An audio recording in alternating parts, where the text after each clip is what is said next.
उसका कंट्रोलर दिल्ली में बैठा है और वो देश का सबसे बड़ा चीफ मिनिस्टर है।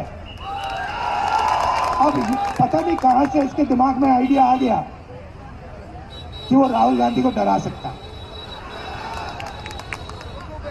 जितने केस लगाने मेरे ऊपर लगा दो, कोई फर्क नहीं पड़ता मुझे। मैं नहीं डरता, मैं बीजेपी से नहीं डरता, मैं आरएसएस से नहीं डरता। मुझे कोई फर्क नहीं पड़ता। जितने केस डाले, 24 लगाए, 25 लगाए, 25 और लगा दो, लो मजे लो। मैं बताऊं आपको एक बात बताता हूं। एक दिन आए मेरे पास, केस लगा दिया,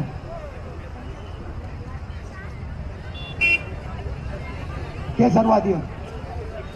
मैंने अदानी के बारे में एक भाषण दे दिया पार्लियामेंट में, देखा होगा आपने। अदानी जी के बारे में भाषण दे दिया और मोदी जी के खास दोस्त हैं, वो दोस्ती है, तो उन्होंने कहा भाई दोस्त को तो बचाना पड़ेगा, मेरे ऊपर केस लगा दिया, पार्लियामेंट से निकाल दिया। कहा कि भैया राहुल गांधी की लोकसभा की सदस्यता रद्द कर दो, कर दी। फिर मेरा घर ले लिया, सरकारी घर है, घर ले लिया। जब वो घर लेने आए, मैंने खुशी से उनको चाबी ली और कहा देखो भैया ये तुम्हारा घर है, मुझे ये घर नहीं चाहिए, उठा के ले जाओ। मेरा घर पता कहाँ है? मेरा घर हिंदुस्तान के हर नागरिक के दिल में है। मुझे तुम्हारे घर की जरूरत नहीं है। मेरे असम में लाखों घर हैं, मेरे उड़ीसा में लाखों घर हैं, मेरे उत्तर प्रदेश में लाखों घर हैं। मुझे घर की कोई जरूरत नहीं। आपने इतना प्यार दिया, इसके लिए दिल से आपको मैं धन्यवाद करता हूं। नमस्कार। यात्रा मणिपुर से शुरू हुई। मणिपुर से क्यों शुरू हुई? क्योंकि बीजेपी की विचारधारा ने, आरएसएस की विचारधारा ने मणिपुर को जला दिया। आज तक हिंदुस्तान का प्रधानमंत्री मणिपुर नहीं गया। 6-7 महीने हो गए, लोग मरे हैं, गांव के गांव जल गए हैं, प्रधानमंत्री आज तक मणिपुर नहीं गए। मणिपुर से अरुणाचल, अरुणाचल से नागालैंड, नागालैंड से असम, असम से बंगाल, बंगाल से उड़ीसा, झारखंड, छत्तीसगढ़, महाराष्ट्र तक।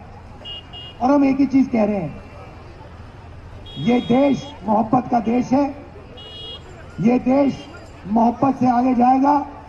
नफरत से किसी का फायदा नहीं होने वाला है, हिंसा से किसी का फायदा नहीं होने वाला है।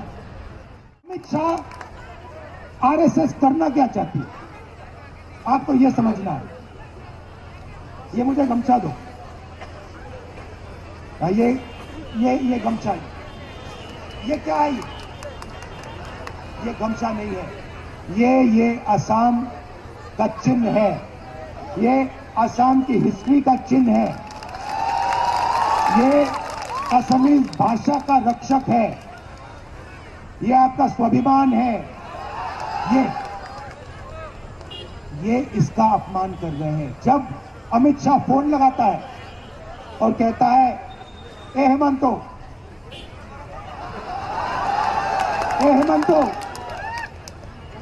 कल तुम्हें ये करना होगा, और हेमंतो कहता है हाँ जी साहब मैं ये कल सुबह कर दूंगा, तो ये इसका अपमान हो रहा है, असम का अपमान हो रहा है। और बीजेपी करना क्या चाहती है, आरएसएस करना क्या चाहती है, ये भी समझ लो। आपकी जो भाषा है, आपकी जो संस्कृति है, आपकी जो हिस्ट्री है, इसको मिटाना चाहती है। जो आपके पूर्वजों ने कहा, जो उन्होंने आपको सिखाया, उसको मिटाना चाहती है और असम को नागपुर से चलाना चाहती है। हम ये कभी नहीं होने देंगे, हम ये होने नहीं देंगे। असम को असम से चलाया जाएगा और इस गमछे की इज्जत होगी। ये मैसेज मैं आपको देना चाहता हूं। यहां पे आपके चीफ मिनिस्टर 24 घंटा नफरत फैलाते हैं, डर फैलाते हैं, मगर बात वहां नहीं रुकती है। जैसे असम में नफरत फैलती है, डर फैलता है, आपके चीफ मिनिस्टर आपकी जमीन चोरी कर लेते हैं। आप पान खाओ, सुपारी का बिजनेस उसके अंदर उनका। आप सुबह उठो, वो नफरत फैलाते हैं, और जब आप इधर उधर देखते हो, आपके जेब में से खट पैसा निकाल के जाता है। तो ये इनका काम है। देश का सबसे भ्रष्ट चीफ मिनिस्टर, ठीक है। काजीरंगा में जमीन ले ली, हाँ। अब आप वहां पे काजीरंगा जाओगे, राइनो देखने जाओगे, पता लगेगा चीफ मिनिस्टर की पूरी वहां पे जमीन। शाम को पान खाओगे, पता लगेगा भैया चीफ मिनिस्टर का पान है। मीडिया देखोगे, टीवी देखोगे, टीवी के पीछे चीफ मिनिस्टर। तो जो भी आपको टीवी वाले, मीडिया वाले बता रहे हैं, वही बता रहे हैं जो असम का चीफ मिनिस्टर चाहता है।